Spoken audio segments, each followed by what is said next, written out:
જય સચ્ચિદાનંદ. જય સચ્ચિદાનંદ.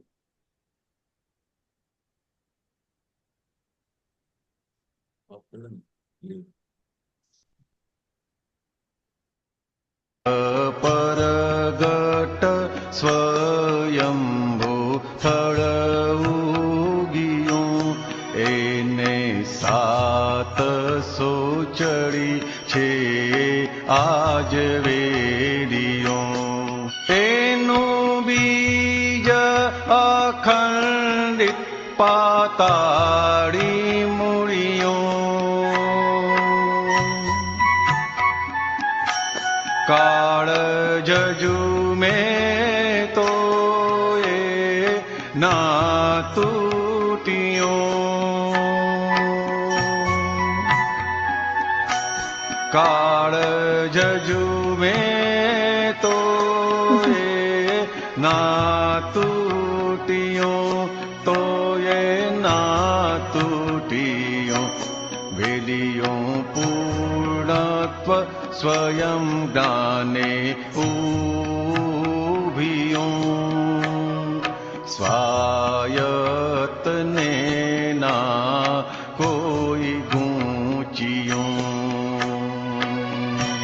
ધરતીને માથે માનવના શિવલિંગ પરગટ કરો સૌના આત્મજ્યોતિર્લિંગ સૌના આત્મજ્યોતિર્લિંગ એના માર્ગ સાચામાં જે કોઈ ભમિયું અનંત શાસ્ત્રમાં ના લખ્યું ઓ સાકર દૂધ સમયમાં જે કોઈ ભણિયું વેદ જ્ઞાન હું તુનું તૂટ્યું વેદ જ્ઞાન હું તુનું તૂટ્યું સેવે જે સદગુરુ ચરણ મોજડિયું પ્રાપ્ત થશે જ્ઞાન દૂધિયું પ્રાપ્ત થશે જ્ઞાન દૂધિયું એક પરગટ સ્વયંભૂ થળ ઉગિયું એને લાખો ચડી છે આજ વેલિયું એને લાખો ચડી છે આજ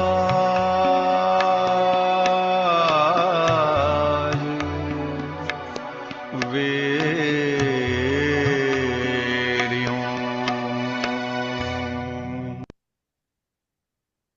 જય સચ્ચિદાનંદ. તીર્થંકર પરમાત્મા એ જ્ઞાની પુરુષ એ ભાવમાં સ્વયંભૂ એટલે કે એમને કોઈ ગુરુ કે જ્ઞાની હોતા નથી, પણ એમને જે પહેલા ગુરુ કરતા પણ આપણે કહીએ કે જ્ઞાની મળેલા, જેના પરિણામે આજે તેઓ તીર્થંકર પરમાત્મા થયા છે, યા દાદા ભગવાન જેવા ભવિષ્યમાં તીર્થંકર થવાના છે, એટલે ભાવિ તીર્થંકર સ્વરૂપે આપણી વચ્ચે જ્ઞાની પુરુષ તરીકે આવ્યા. દાદાએ કીધું અમને આજ્ઞા વર્તે છે. એનો મતલબ શું થયો કે જ્યારે એમને જ્ઞાની મળ્યા હતા ત્યારે જ્યારે એમણે એમની આજ્ઞામાં રહેવાનું નક્કી કર્યું, તે કેવું કર્યું હશે કે આજે સ્વયંભૂ પ્રગટ થયા. દાદાએ જે રીતે આપણને જ્ઞાન મળ્યું છે, આપણે મહાવિદ્ય ક્ષેત્રમાં જઈશું ત્યાં આપણને આજ્ઞા વર્તી હશે.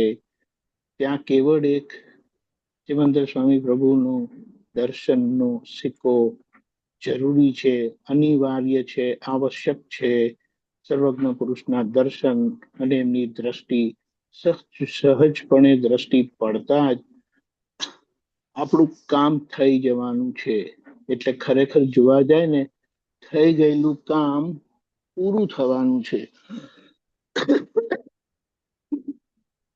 હવે થઈ ગયેલું કામ પૂરું થવામાં કોઈ મહેનત હોતી નથી, પણ એ પુરુષાર્થ સ્વાભાવિક થઈ જવા માટે એ પુરુષાર્થ તો પુરુષાર્થ જ કહેવાય. એટલે આજે આપણે જે અહીંયા કડી આવી છે કે સેવે જે સદગુરુ ચરણ મોજડ્યું, પ્રાપ્ત થશે જ્ઞાન રૂધ્યું. એટલે એ જ્ઞાન સ્વયં પ્રગટ થાય એવું છે. જેમને જ્ઞાની મળ્યા છે અને જે આજ્ઞાધીન છે, એટલે આજ્ઞામાં કોઈ કરતા કોઈ કચાશ રાખવાની નથી. અને વિચારવાની વાત છે કે જે જ્ઞાનીની દાદાની આજ્ઞામાં છે, તો તેઓ પોતાની મરજીથી કશું એ કામ કરશે. એટલે જગતના લોકોને માથે રાખ્યા વગર કામ કરશે. દાદાએ બે જણાને માથે રાખેલા, એક સિમંદર સ્વામી પ્રભુ કે એમના ઉપરી એમના જે કોતે સર્વસ્વ, અને દરેક મહાત્મા અને જીવ માત્રને એમને માથે રાખ્યા હતા. આ બે વસ્તુ સાથે હોવી સંભવ નથી, પણ એક એમની કૃપાનું ફળ છે. એટલે કે જે સિમંદર સ્વામી પ્રભુની આરાધના થઈ એ, અને જે એમને જગતના જીવ માત્રને જે માથે મૂક્યા ને લઘુત્તમ થયા, એ એમના અવતારોના પુરુષાર્થનું ફળ છે. એ જ્ઞાનીની આજ્ઞા પ્રમાણે ચાલી ગયા તો આ ફળ આવ્યું. એટલે હવે આપણા માટે કોઈ વિકલ્પ નથી આજ્ઞા સિવાયનો.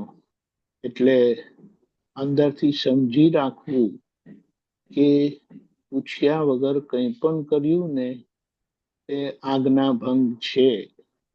પૂછ્યા વગર કંઈ પણ કર્યું તે આજ્ઞા ભંગ છે, અને એના પ્રતિક્રમણ રાખી લેવાના. બહુ વિકલ્પ ના કરતા, કારણ કે કોઈને અધીન રહેવું એ સહેલી વાત નથી. અને આવા દાદા મળે તો અઘરી વાત એ નથી રહેતી. ફક્ત પોતાનો નિશ્ચય જોઈએ છે, અડગ એવો નિશ્ચય, સંપૂર્ણ વિશ્વાસ કે દાદા મળ્યા છે અને દાદાની આજ્ઞા મળી છે, તો હવે હું ભટકવાનો નહીં. એમની આજ્ઞામાં રહીને, જીવ માત્રને અધીન રહીને હું છૂટી જઈશ.